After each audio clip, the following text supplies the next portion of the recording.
मेरा नाम है मेहरुन्निसा। आपका मेरे चैनल पर स्वागत है। आज वीडियो में जिनकी बात हो रही है उनका नाम आबिदा है। लड़कियां शादी के बाद ससुराल जाती हैं। यही तो दुनिया की रीत है कि बेटियों को विदा होकर एक दिन चले जाना होता है और हर लड़की के ससुराल की अपनी ही कहानियाँ होती हैं। जब मेरी सहेलियाँ मुझे अपने ससुराल के किस्से सुनाती थीं तो मैं उन पर बहुत हंसती थी। मेरा नाम आबिदा है, लेकिन जब मेरी शादी हुई तो अजीब ही माहौल था। मैं उस वक्त को भूल नहीं सकती जब मैं अपने ससुराल गई। ससुराल में मेरे कदम रखने से पहले ही मेरी सास ने मुझे आंखें दिखाना शुरू कर दी। मेरी सास सुल्ताना बेगम बड़ी खौफनाक औरत थी। उसने सब लड़कियों को एक तरफ किया और मेरा हाथ पकड़कर सबको चुटकियां बजाती हुई बोली, लड़कियों, अब ये सब भीड़ खत्म करो, मैं दुल्हन को अपने कमरे में ले जा रही हूँ। मैं हैरान हो गई कि दुल्हन को सास के कमरे में तो कभी नहीं ले जाया जाता, उसे तो उसके हमसफ़र के कमरे में छोड़ा जाता है। फिर मेरी सास ने किसी की भी नहीं सुनी। उन्होंने मेरा हाथ पकड़ा और मुझे ले जाकर अपने कमरे में छोड़ दिया। उनकी सांस फूल गई थी। उन्होंने फ़ौरन ही दरवाजे को अंदर से कुंडी लगा दी। मुझे बेड पर धक्का देकर बिठाते हुए बोली, लड़की, बहुत हो गई फालतू की बातें, अब तू मेरी बात सुन और ख़बरदार, जो तूने मेरी बात नहीं मानी, मैं बड़ी सख्त औरत हूँ। आज तक जिसने मेरी बात मानी है वो फ़ायदे में रहा है, वरना तुम्हारे साथ भी वही होगा। जो ये कहते कहते वो खामोश हो गई। मैं हैरान थी कि वो ऐसा क्यों कर रही हैं। तभी उनके कमरे के दरवाजे पर किसी ने आवाज़ लगाई। उन्होंने फ़ौरन दरवाज़ा खोल दिया। सामने मेरे शौहर खड़े थे। उन्होंने दूल्हे वाले कपड़े पहन रखे थे तो मैंने फ़ौरन पहचान लिया। माँ, अब आबिदा को यहाँ लेकर क्यों आई है? मेरे शौहर ने बड़े फिक्र से पूछा। मेरी सास ने उनके सर पर हल्का सा मारते हुए कहा, जुनैद, अभी से तुझे अपनी बीवी की फिक्र होने लगी? अपनी माँ का कोई ख्याल नहीं है? अरे, मैं इसे यहाँ लाई हूँ तो किसी मकसद से ही लाई होंगी ना। बिना वजह मुझे तुम्हारी ज़िंदगी ख़राब करने का कोई शौक़ तो नहीं है। तुम्हारी दुल्हन को यहाँ बैठा कर कुछ समझाना था। ये बात सुनकर जुनैद ने झुंझलाते हुए कहा, अच्छा अम्मा, अगर आपने इसे समझा लिया हो तो इसे मेरे कमरे में भेज दो। आज मेरी शादी का पहला दिन है। आप हैं कि अब भी वही बातें कर रही हैं। हाँ हाँ, मैंने देख लिया है। इसकी शक्ल देखते ही तेरा तो रवैया ही बदल गया है। अभी ये मत भूल कि मैं तेरी माँ सुल्ताना बेगम हूँ। मैंने तुझे पाल पोस कर बड़ा किया है और ख़बरदार, जो मेरे सामने ज़ुबान चलाई तो। और हाँ, तुम नहीं जानते कि मैं इसे यहाँ क्यों लाई हूँ, तो अब तुम खामोश ही रहो। जानते हो ना कि तुम भी अपने भाइयों की तरह मेरे ही मोहताज हो। जी माँ, जानता हूँ। मेरे शौहर ने ये सुनते ही सर झुका लिया था। मुझे बड़ी हैरत हुई थी कि आखिर मेरी सास के पास मेरे शौहर की ऐसी क्या कमज़ोरी है कि एकदम ही उसका गुस्सा झाग की तरह बैठ गया। मैं खामोश हो गई थी। मेरी सास ने मुझे वहाँ से जाने को कह दिया। मेरे शौहर ने मुझे प्यार भरी निगाहों से देखा। उन्होंने मेरा हाथ पकड़ा और मुझे अपने कमरे में ले आए। यहाँ आकर उन्होंने मुझसे एक अनोखी बात बताई। ऐसा कभी नहीं हुआ होगा कि कोई शौहर शादी की पहली रात ही अपनी बीवी से अपनी माँ के ख़िलाफ़ बातें करे और ये कहे कि तुम मेरी माँ से दूर रहना। मेरा शौहर मुझसे कहने लगा, देखो, तुम बहुत खूबसूरत हो और मासूम भी हो, नेक और शरीफ चरित्र की मालकिन हो। मैं तुमसे कुछ नहीं छुपाऊंगा। दरअसल हमारे घर में जितने भी लोग हैं वह सब के सब ही माँ जी के मोहताज हैं, और इस मोहताजी की वजह क्या है ये भी मैं तुम्हें बता दूंगा। लेकिन अभी अहम बात यह है कि तुम मेरी माँ के कहने पर कोई काम न करना, सिवाय उनकी इज्जत करने के। उनकी और कोई बात मानने की ज़रूरत नहीं है। उन्होंने अपनी हर बहू को अपने काबू में कर रखा है। मुझे बहुत खुशी होगी अगर तुम एक आज़ाद ज़िंदगी गुजारो। मैं ये बातें सुनकर खामोश हो गई थी, क्योंकि मुझे जुनैद के मिजाज का अंदाज़ा नहीं था। ये भी तो हो सकता है कि वो मुझे आज़मा रहे हों कि मैं उनकी माँ के बारे में क्या सोच रखती हूँ। इसीलिए मैंने कुछ नहीं कहा। मैंने खामोशी से जी कहकर सर झुका लिया। फिर हम अपनी बातों में मग्न हो गए। अगले दिन एक अजीब किस्सा हुआ। सुबह उठते ही मेरी सास ने हमारे कमरे के दरवाजे की कुंडी बजाना शुरू कर दी। मैंने कमरे का दरवाज़ा खोला तो मेरी सास ने मुझसे कहा, बाहर आ। जुनैद उस वक्त सो रहे थे, वरना वह उठकर मुझे कुछ तो कहते कि अम्मा के साथ जाऊं या ना जाऊं, लेकिन वो सो रहे थे। मजबूरन मुझे अपनी सास के साथ कमरे से बाहर आना पड़ा। वो मुझे देखते ही पूछने लगी, नींद आ गई थी रात को ठीक से? मैंने कहा, जी हाँ आ गई थी। अच्छा मेरी बात सुनो, मुझे तुम्हें लेकर कहीं जाना है। मेरी सास ने इधर उधर देखते हुए कहा। तो मैंने हैरानी से पूछा, इतनी सुबह सुबह कहाँ जाना है? अम्मा, मुझे जुनैद की बात याद आ रही थी। उन्होंने मुझे कहा था कि माँ के कहने पर कोई काम मत करना। वो कहने लगी, अरे पगली, मैं तुझे अपना ख़ास जेवर देना चाहती हूँ। ये घर इतना बड़ा नहीं है, छोटा सा घर है। यहाँ जो भी बात होती है सभी को फ़ौरन पता चल जाती है। तुम तो जानती हो तुम्हारे अलावा भी 2 बहुएं हैं, मगर तुम सबसे छोटी बहू हो, इसीलिए मैं वो जेवर तुम्हें देना चाहती हूँ। अब अगर तुम्हारी मर्ज़ी नहीं है तो तुम यहीं रह जाओ, लेकिन मैं तुम्हें अपना जेवर देना चाहती हूँ। बाद में दूंगी तो बाकी दोनों बहुएं भी इकट्ठी हो जाएंगी और कोई ना कोई चीज़ मुझसे ले लेंगी, फिर तुम्हारे पास पहनने को बचेगा ही क्या। मैं फ़ौरन अपनी सास की बातों में आ गई। दरअसल मुझे भी जेवर का लालच था। मैंने कहा, क्यों नहीं माँ जी, जेवर ना भी होता तो मैं आपके साथ ज़रूर आती। इस तरह मैं अपनी सास के साथ उनके कमरे में चली आई। यहाँ आकर मेरी सास ने अलमारी से एक खूबसूरत मखमली रंग का छोटा सा बॉक्स निकाला। उसमें बहुत ही खूबसूरत से जेवर सजे हुए थे। वो मुझसे कहने लगी, ये सब तुम्हारे नसीब का है, तू ही पहनेगी, लेकिन इससे पहले मेरी एक शर्त है और वो तुझे पूरी करनी होगी। मैंने सवालिया नज़रों से अपनी सास की तरफ देखा तो वो बोली, मैं तुम्हें एक जगह लेकर जाऊंगी, वहाँ तुम्हें जाकर नहाना होगा। वहाँ नहाने से तुम पाक हो जाओगी, क्योंकि ये जेवर हमारे बुज़ुर्गों का है, इसे तुम ऐसे ही नहीं पहन सकती। इसके लिए तुम्हें पाक होना पड़ेगा, उसी पानी से नहाना होगा। मैं तुम्हें वहाँ दूंगी। मैंने अपनी सास की बात पर चुप हो गई। मैं जानती थी कि वह मुझसे कोई ना कोई काम करवाना चाहती है, मगर अब जेवर पहनने की बारी थी।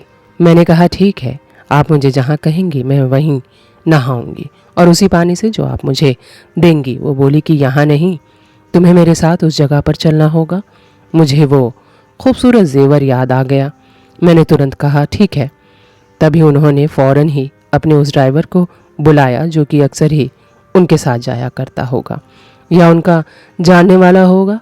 जब बाहर गाड़ी आई तो मेरी सास ने मुझे बाहर आने का इशारा किया। मैं बाहर आई तो मेरी सास ने मुझे गाड़ी में बिठाया और हम लोग उस जगह गए जहाँ मेरी सास मुझे नहलाना चाहती थी। वो शहर से कुछ दूर एक खाली जगह थी और कोई घर नहीं था। एक झोपड़ी थी, झोपड़ी के पीछे एक कुआं था जहाँ एक औरत पहले से ही बैठी हुई थी। मेरी सास ने उसे इशारा किया। उस औरत ने मुझे पत्थर वाली एक जगह दिखाई जो कि किसी बाथरूम के जैसी थी।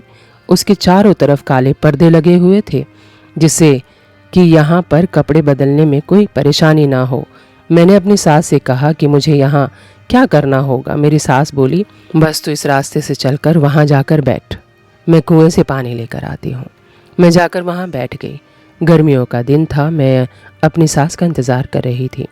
तभी वो पीतल की गगरी में ठंडा ठंडा पानी लेकर आई। बोली, इससे जल्दी से नहा ले। ठंडे पानी का मसला नहीं था, पानी तो जितना ठंडा होता उतना ही मज़ा आता। मसला ये था कि अम्मा वहाँ से जा नहीं रही थी। फिर मैं हिचकिचाते हुए बोली कि आप जाओ, मैं नहा कर आती हूँ। मेरी सास बोली, ठीक है, जल्दी आ। मैंने उस ठंडे पानी से नहा लिया, लेकिन नहाते ही मुझे अजीब सा महसूस हुआ, जैसे मेरी कमर में दर्द की लहर उठ गई हो। फिर मैं बाहर आ गई। मैंने इस चीज़ का जिक्र नहीं किया। मैं बाहर आई तो मेरी सास ने मुझे जो बात कही, मैं हैरान हो गई। उनके साथ एक औरत भी बैठी थी जिसने काले रंग के कपड़े पहन रखे थे। वह उसकी तरफ देखकर बोली, इसने सब कुछ सहन कर लिया है, तू बेफिक्र हो जा। ऊपर वाला तुझे औलाद देगा। ये कहकर मेरी सास ने उस औरत को जाने का इशारा किया। उस औरत ने मेरी सास के सामने सर झुकाया और वहाँ से चली गई। ये मंजर मुझे परेशान कर रहा था। मैंने अपनी सास से पूछा कि ये क्या था। वो कहने लगी, वो तो मेरी चाहने वाली थी, चलो तुम घर चलो। मैं तो उस बात से खुश थी कि मुझे अब जेवर भी तो पहनना है। मैं खुशी खुशी अपनी सास के साथ घर आ गई। घर आते ही कहने लगी, अभी तुम नाश्ता बना दो, काफ़ी देर हो रही है, ऐसा ना हो कि सबको पता चल जाए कि तुम मेरे साथ गई थी। घर जाकर बाल भी सुखा लेना। मैं अपनी सास से छुप छुपा कर वापस अपने कमरे में आ गई। मैंने अपने बाल नहीं धोए थे, मैं बस ऐसे ही नहाई थी ताकि मेरी सास को यकीन हो जाए कि मैं उस ठंडे पानी में नहाई हूँ। दरअसल मैं शैम्पू करने के बाद बार बार अपना सर नहीं धोती थी, इसीलिए मैंने ऐसा किया था। मैं अपने कमरे में ही थी, तभी दरवाजे पर कोई आया। मेरी जेठानी नाश्ता लेकर खड़ी थी, साथ ही वो इधर उधर भी देख रही थी। मुझे देखकर वह बोली, आबिदा, मुझे तुमसे बहुत ज़रूरी बात करनी है, अगर तुम बाहर आ जाओगी तो अच्छा होगा। मैं उसका यह अंदाज़ देखकर हैरान हो गई। यहाँ तो हर कोई अपनी ही सियासत खेल रहा था, अब उसे मुझसे क्या ख़ास बात करनी थी, ये मेरी समझ से बाहर था। फिर उसने मुझे छत पर चलने का इशारा किया। मैं उसके साथ छत पर चली गई। जब हम लोग पहुँचे तो उसने छत का दरवाज़ा बंद कर दिया। वो मुझे एक जगह बिठाकर बड़े ही खौफनाक अंदाज में कहने लगी, आबिदा, मैं तुम्हें जो बात बताने जा रही हूँ उसे गौर से सुनना, वरना ऐसा ना हो कि तुम्हारी ज़िंदगी भी तबाह हो जाए। अरे भाई, ऐसी क्या बात है जो तुम इतनी राजदारी से बात कर रही हो? बताओ भी। मैंने तंग आकर उससे कहा था। फिर उसने कहा, देखो आबिदा, दरअसल बात यह है कि हमारी सास एक अजीबोगरीब औरत है। उनसे बचकर रहना तुम्हारे लिए बहुत ज़रूरी है। तुम मुझे ये बात बताओ जिस वजह से मुझे यहाँ लाई हो। इस तरह बातें करने का तो कोई फ़ायदा नहीं है। मैंने बिना लगी लपटी के कहा, तो देखो, मैं तुम्हें अपनी कहानी सुनाऊंगी। इसके बाद ही तुम समझ जाओगी कि मेरी सास से मुझे क्यों नफ़रत है। अच्छा ठीक है, आप जल्दी बताओ, मुझे गर्मी लग रही है। अरे इतनी ज़्यादा जल्दी मत करो, ऐसा ना हो कि तुम उस हकीकत को बिना जाने ही रह जाओ जो कि तुम्हारी ज़िंदगी को तबाह होने से बचा सकती है। मेरी जेठानी ने इतना खुफिया बना दिया था बातों को कि अब उनकी बात सुने बगैर मेरे पास कोई और चारा नहीं था। मैंने कहा, आप बता दें। कहने लगी कि जब मेरी शादी हुई थी, मैं यहाँ आई थी, तो मुझे इस घर में एक पल भी सुकून नहीं आता था। और इस घर की सबसे बड़ी और सबसे ज़्यादा अजीब बात ये थी कि हमारी सास बहुत ही ज़्यादा अजीब, राजदार किस्म की औरत थी। उन्होंने कभी कोई बात ऐसी नहीं कही थी जिससे किसी को भी उनके किरदार के बारे में अंदाज़ा हो सके। जब मैं यहाँ आई तो मेरी जेठानी ने मुझे कहा कि अपनी सास से बच के रहना, मगर मैंने उनकी बात पर ध्यान नहीं दिया। फिर शादी के तीसरे दिन वो मुझे कहने लगी कि बेटी, तुम अगर एक ख़ास पानी से नहा लोगी तो तुम पाक साफ हो जाओगी, तुम पर कभी कोई बुरा असर नहीं होगा। मैंने अपनी सास की बात इसीलिए मानी ताकि उनके दिल में मेरे लिए अच्छी जगह बन सके। फिर मैंने ऐसा ही किया। मेरी सास मुझे शहर से कुछ दूर एक कुएं पे ले गई। वहाँ जाकर उन्होंने मुझे कहा कि तुम जाकर नहा लो। उस वक्त उनके साथ एक औरत थी। मेरी जेठानी ने मुझे वही सारी बातें बताई जो मेरे साथ हो चुकी थी। मैं हैरत से चुप होकर रह गई। मैंने कहा, ऐसा क्या तुम्हारे साथ भी हुआ था? हाँ, यही तो हुआ था जिसकी वजह से फिर मेरी औलाद नहीं हुई। और जानती हो कि उसके बाद क्या हुआ? क्या हुआ? मैंने हैरत से उनसे पूछा।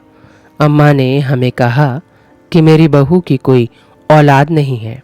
मेरी शादी को 2 साल गुजर गए थे जब अम्मा ने ये बात खुल्ला खुल्ला दोहराना शुरू कर दिया कि मेरी औलाद नहीं है, इसीलिए मुझे इसे छुड़वा कर अपने बेटे की दूसरी शादी करनी होगी ताकि वो बाप बन सके। मैं इस बात से घबरा गई थी। मेरी सास ने मुझसे कहा कि अगर तुम चाहती हो कि तुम इस झंझट से बच जाओ और तुम्हें अपने शौहर को छोड़ना भी ना पड़े तो तुम्हें मेरी बात माननी होगी।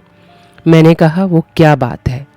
मुझे तो खुशी होगी अगर आप मेरा घर बचा लें। वह कहने लगी कि तुम्हें औलाद पैदा करवानी होगी। मैंने कहा, यह कैसे मुमकिन है कि मैं अपने शौहर की औलाद पैदा करवा दूं? मुमकिन है बेटी, आजकल की ज़िंदगी में सब मुमकिन है। अच्छा, तो फिर आप बताइए मैं क्या कर सकती हूँ? मैंने अपनी सास के कदमों में पड़ते हुए कहा था। मेरी सास ने कहा, ज़रूरी तो नहीं कि तेरी अपनी औलाद हो तो तेरा शौहर खुश हो। मैं तुझे बच्चा ला कर दूंगी, मैं पैदा करूंगी ना तेरे लिए बच्चा। मैं अपनी सास की बात सुनकर हैरान हो गई थी। आपकी उम्र तो 60 साल की है, आप कैसे बच्चा पैदा कर सकती हैं? मैंने उनसे हैरत से पूछा था। बस इस बात को तुम छोड़ दो ना। अगर तुम्हें महीने बाद औलाद चाहिए तो मुझे बताओ, वरना तो तुम जानती ही हो कि मुझे अपने बेटे से बात करनी आती है। तुम एक बांझ औरत हो। मुझे अपने बेटे के लिए एक ऐसी लड़की चाहिए थी जो उसे औलाद की खुशी दे सके, लेकिन लगता है कि उसे तुमसे ये खुशी नहीं मिलेगी। मेरी सास मुझसे ऐसी बातें करती तो मैं घबरा जाती। फिर जैसा मेरी सास ने मुझसे कहा मैंने वैसा ही किया। मैं वहाँ पर जाकर नहाई और ये सब मैंने 2 बार किया। दोनों बार मेरी सास के साथ वहाँ एक औरत मौजूद होती थी। कोई ना कोई ऐसी औरत होती थी जिसे मैंने पहले कभी नहीं देखा होता था। वो मेरी सास से कुछ दुआ पढ़वाती और खुशी खुशी वापस चली जाती। इस बात से मुझे ये अंदाज़ा हुआ कि ये मेरी सास ने एक चाल चली थी। शायद उन्होंने मुझे कोई नुकसान पहुंचाया हो, क्योंकि उसके बाद मुझे तो औलाद नसीब हुई ही नहीं। मेरी सास ने ये काम मेरी शादी के 2 हफ्ते के बाद किया था। हालांकि 2 हफ्ते की औरत से कोई भी औलाद की उम्मीद रखता ही नहीं है। पुराने समय में जब शादियां होती थी तो उसके 1-2 साल बाद ही औलाद होती थी, लेकिन हमारी सास को तो ज़रा भी सब्र नहीं हो रहा था। बस फिर क्या था, मैं अपनी सास के हाथों से इसी तरह खिलौना बनती रही। उन्होंने मुझे कहा कि मैं उन्हें 1 लाख रुपया ला कर दूँ, तभी वो मेरे लिए बच्चा पैदा करवा सकेंगी। मैंने कहा, मैं अपने जेवर बेच दूंगी, उसी से मैं 1 लाख रुपयों का इंतज़ाम कर सकती हूँ। लेकिन आप ये बताइए कि मेरे शौहर का क्या होगा? उसे तो पता चल ही जाएगा कि हम किसी और का बच्चा ले आए हैं। वो तब क्या करेंगे? मेरी सास ने बड़े ही चालाकी वाले अंदाज में कहा कि अपने बड़े बेटे को संभालना मेरा काम है। तुम बस अपने बारे में बताओ। अगर तुम्हें बच्चा चाहिए तो ठीक है, वरना मैं भी क्या कर सकती हूँ? औलाद नहीं होगी तो तुम्हारा शौहर तुम्हें तलाक लेकर तुम्हें घर से निकाल देगा। मुझे ये सुनकर बहुत अजीब लगा था। सच पूछो तो मैं डर गई थी। इसके बाद मेरी सास ने मुझे ऐसा ही कहना शुरू कर दिया। वो तकरीबन हर महीने मुझसे 20 से 25 हज़ार लेती, जो मैं अपनी माँ से लेकर आती थी। मैं अपनी माँ को भी ये सब नहीं बता सकती थी कि मेरी सास मुझे क्या कह रही है, लेकिन मुझे उनकी हर बात, हर इच्छा को पूरा करना था। तभी तो मुझे औलाद की खुशी मिलती थी, क्योंकि मेरी सास ने मुझे कहा था कि मैं सारी ज़िंदगी माँ नहीं बन सकती, सारी ज़िंदगी ही मैं बाँझ रहूँगी। इसीलिए मुझे जल्द से जल्द औलाद की लिए कोशिश करनी होगी। मैं हैरान थी कि मेरा शौहर इस बात पर कुछ बोल क्यों नहीं रहा, लेकिन हैरत मुझे उस वक्त हुई जब मेरे शौहर मुझसे शर्मिंदा नज़र आने लगे। कहने लगा कि मुझे माफ़ कर दो, मैं तुम्हें वो खुशी नहीं दे सका, लेकिन माँ हमारे लिए बच्चा तलाश करेगी जो हमारा ही होगा, हम उसे पालेंगे। और तुम जानती हो, ये जो बच्चा हमारे पास है वो हमारा नहीं है, ये मेरी अम्मा ने ही मुझे ला कर दिया था। लेकिन उसके बाद मैं कभी माँ नहीं बन सकी। फिर मुझे उनके ऊपर शक हुआ कि अम्मा हर औरत के साथ ऐसा ही काम करती हैं। ज़रूर उनका कोई ना कोई मकसद तो होगा ही। उन्होंने हमारी बड़ी भाभी के साथ भी ऐसा ही किया था। मेरी और तुम्हारी यानी कि हमारी जो जेठानी है वह भी हमारी सास के बारे में ऐसा ही बताती है कि वह उनको भी शहर से दूर एक कुएं पर लेकर गई थी, जहाँ पर उन्होंने भी एक औरत को देखा था। उसके बाद फसल काटी गई। फिर मेरी जेठानी भी कभी उम्मीद से नहीं हुई। यहाँ तक कि उनको भी मेरी सास ने 2 लाख रुपए लेकर बच्चा बाहर से पैदा तक करवा दिया था। लेकिन उनके इन सब कामों की वजह क्या है ये तो मैं भी नहीं जानती। बस मैं तुमसे ये कहने आई थी कि कम से कम हम दोनों ने जहाँ जाकर नहाया था अम्मा के कहने पर, हमें उसका कोई फ़ायदा तो नहीं हुआ, उल्टा नुकसान ही हुआ। इसीलिए मैं तुमसे कह रही हूँ। बल्कि अब क्या फ़ायदा, तुम तो शायद अम्मा के साथ वहाँ जाकर भी आ गई हो। अब इन चीज़ों से कोई फ़र्क नहीं पड़ता। अब मैं क्या कहूँ, बस अब तो वही होगा जो कि तुम्हारे साथ होना तय है। मैं खामोश हो गई थी। मुझे समझ नहीं आ रहा था कि मैं क्या करूं। बस मैं यही सोच रही थी कि मेरी सास का उस कुएं पर ले जाकर हमें नहलाने का मकसद क्या है। 2-3 दिन गुजर गए थे। मेरे पेट में बहुत दर्द रहने लगा, उल्टी सी आती और लगता कि मन भारी हो गया। मैंने 2-3 दिन तो दवाई खाई, लेकिन जब फ़र्क नहीं पड़ा तो मैंने अपनी अम्मी को बताया। अम्मी बोली कि बेटी, तुम्हें शायद शादी में नज़र लग गई है। मैं तुम्हें एक बाबा के पास लेकर जाऊंगी, वो तुम्हारा इलाज कर देंगे और इसी से तुम ठीक हो जाओगी। अगले दिन अम्मी आई और मुझे उन बाबा के पास लेकर गई। जो इलाज दवा से ना हो सके उसके लिए पीर फकीर की ज़रूरत पड़ती ही है। मैं और अम्मी उनके पास पहुंच गई। जब उन्होंने मुझे देखा और फिर जो भी कुछ उन्होंने मुझे बताया उसने मुझे हैरान करके रख दिया। वह बाबा कहने लगे कि बेटी, तुम पर तो काले जादू का असर है, इसीलिए तो तुम्हारी तबीयत इतनी ख़राब है। मैंने उनसे कहा कि आप क्या कहना चाहते हैं।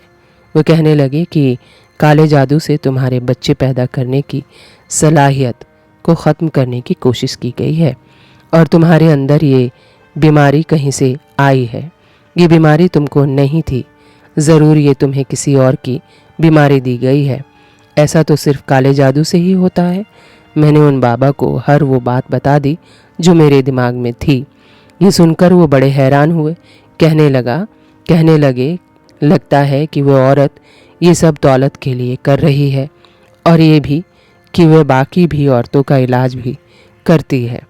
इलाज करने का ये एक मशहूर तरीका है। ये सिर्फ काले जादू से इस्तेमाल होता है कि एक आदमी की बीमारी को किसी सेहतमंद इंसान पर थोपा जा सकता है। फिर वो पहले वाला आदमी बीमार नहीं रहता और जिस पर बीमारी थोपी जाती है वो बीमार हो जाता है। ये तुमसे पैसे लेकर दूसरी बांझ औरतों का इलाज करती है और उनकी बीमारी तुम पर छोड़ देती है। ये उनसे अलग पैसे लेती होगी और तुम लोगों से बच्चा पैदा करने के लिए अलग पैसे लेती है। उधर उन औरतों को ये कहती होगी कि मैं तुम्हारे लिए तुम्हारी बीमारी को ख़त्म कर रही हूँ, इसीलिए पहला बच्चा मुझे दे देना। और फिर अपने बेटों की बीवियों से ये कहती होगी कि तुम बांझ हो, तुम औलाद पैदा नहीं कर सकती, ऐसी माँ का कोई क्या करे जो अपनी ही औलाद से झूठ बोलती हो। बस अब तुम अपनी सास से दूर रहना और हाँ, हो सके तो अपने शौहर के साथ दूसरी जगह चली जाओ, क्योंकि तुम्हारी बाकी देवरानी जेठानी के लिए तो तुम्हारी सास ने ये दुनिया नर्क बना दी है। अब तुम रह गई हो, कोशिश करो कि अपनी सास से दूर रहो। मैं उनकी बातें सुनकर बहुत हैरान हो गई थी। मुझे अभी तक यकीन नहीं आता कि मेरी सास ने ऐसा किया। लेकिन फिर जब मुझे वो नहाने वाली बात याद आती है, औरत वाली बात याद आती है, तो मेरा शक यकीन में बदल जाता है। लालच इंसान को कुछ भी करवा सकती है।